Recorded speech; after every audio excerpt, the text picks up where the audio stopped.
اپنی بیٹی کو سردی سے بچانے کے لیے اس نے $20 لاکھ اپنے بیگ سے نکالے اور ان کو آگ لگا دی۔ یہ حرکت جس شخص نے کی تھی اس شخص کی 1 سال کی کمائی میکڈونلڈز کی پورے سال کی سیل سے بھی زیادہ تھی۔ زیم ٹی وی کی ویڈیوز میں ایک بار پھر سے خوش آمدید۔ ناظرین، دنیا کی امیر ترین شخصیات کی فہرست میں ایک نام شامل ہی نہیں ہو سکا اور وہ نام ہے پیبلو ایسکوبار۔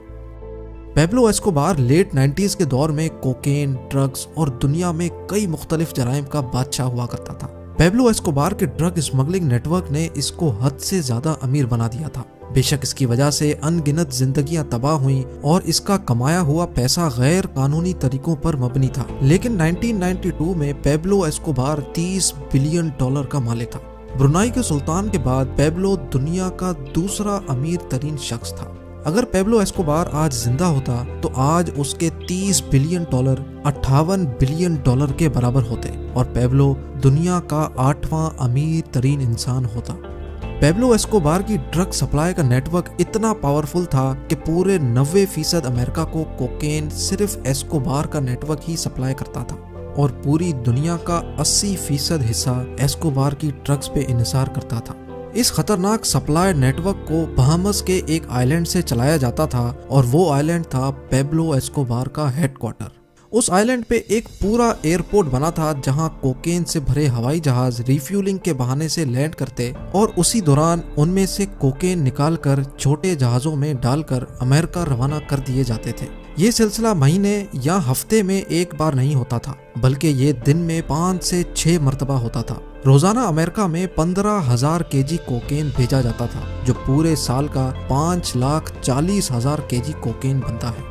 جی ہاں، پورے سال میں پیبلو 5,40,000 kg کوکین صرف امریکہ میں بھیجتا تھا اور اس وقت امریکہ میں صرف 1 kg کوکین کی قیمت $70,000 ہوتی تھی، جس کا مطلب یہ ہے کہ ایک سال میں ایسکوبار $378 بلین کی کوکین صرف امریکہ میں سیل کرتا تھا اور یہ پورے 16 سال تک چلتا رہا۔ تحقیقاتی اداروں کا ماننا تھا کہ جو کوکین ایسکوبار $70,000 فی kg کی فروخت کرتا تھا وہ ایسکوبار کو صرف $5,000 کی پڑتی تھی۔ پیبلو ایسکوبار پائلٹس کو صرف ایک فلائٹ کا $5 لاکھ دیتا تھا۔ اس کے علاوہ رشوتیں دینے کے بعد بھی ایسکوبار کو $60 ملین صرف ایک ہی دن میں بچتے تھے، جو سال کے $22 بلین بنتے ہیں۔ ان پیسوں کے زیادہ ہونے کا اندازہ ایسے لگایا جا سکتا ہے کہ میکڈونلڈز نے سال 2019 میں $21 بلین کی سیل کی اور پیبلو ایسکوبار کا 1980s میں ایک سال کا پروفٹ $22 بلین تھا، یعنی میکڈونلڈز کی دنیا بھر کی سیل سے بھی زیادہ۔ اور ظاہر ہے یہ سارا پیسہ پیبلو ایسکوبار ہارڈ کیش کی صورت میں رکھتا تھا۔ ان پیسوں کی گڈیاں بنانے کے لیے روزانہ $1,000 کے ربر بینڈ آتے تھے۔ جی ہاں، $1,000 کے صرف ربر بینڈ، یعنی مہینے کے $30,000 اور سال کے $3,65,000 کے صرف ربر بینڈ۔ یاد رہے کہ امریکی صدر ڈونلڈ ٹرمپ کی پورے سال کی سیلری پیبلو ایسکوبار کے پیسوں پر لگے ربر بینڈ کی قیمت جتنی ہے۔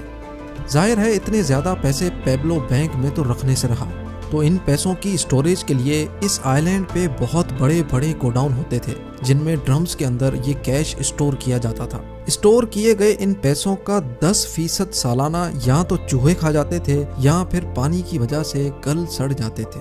یہ مانا جاتا ہے کہ پیبلو ایسکوبار روزانہ اتنا کیش گن نہیں سکتا تھا، تو پیسوں کو وزن کر کے پیسے گنے جاتے تھے اور وزن کر کے ہی اس کی گڈیاں بنائی جاتی تھی۔ ایک مرتبہ پیبلو ایسکوبار نے پولیس سے بچنے کے لیے میڈلن کے پہاڑوں پر اپنے بچوں سمیت پناہ لے رکھی تھی۔ اس وقت اس کی بیٹی کو سردی لگ گئی۔ پیبلو کے پاس اس وقت گرمی پیدا کرنے کا اور کوئی چارہ نہیں تھا، تو اس نے اپنے بیگ سے $2 ملین کیش نکال کر اس کو آگ لگا دی۔ جی ہاں، پورے $20 لاکھ۔ یہ بات پیبلو کے مرنے کے بعد اس کے بیٹے نے ایک میڈیا انٹرویو میں بیان کی تھی۔ اور جیسا کہ اس طرح کی زندگی کا اختتام بھی خوفناک ہوتا ہے، 1993 میں پیبلو ایک پولیس مقابلے میں مارا گیا۔ پیبلو کے قصے آج تک پوری دنیا میں ایک مثال بن کر رہ گئے ہیں کہ انسان جتنا بھی امیر ہو جائے اس کو ساری دولت اسی دنیا میں چھوڑ کر جانی ہے۔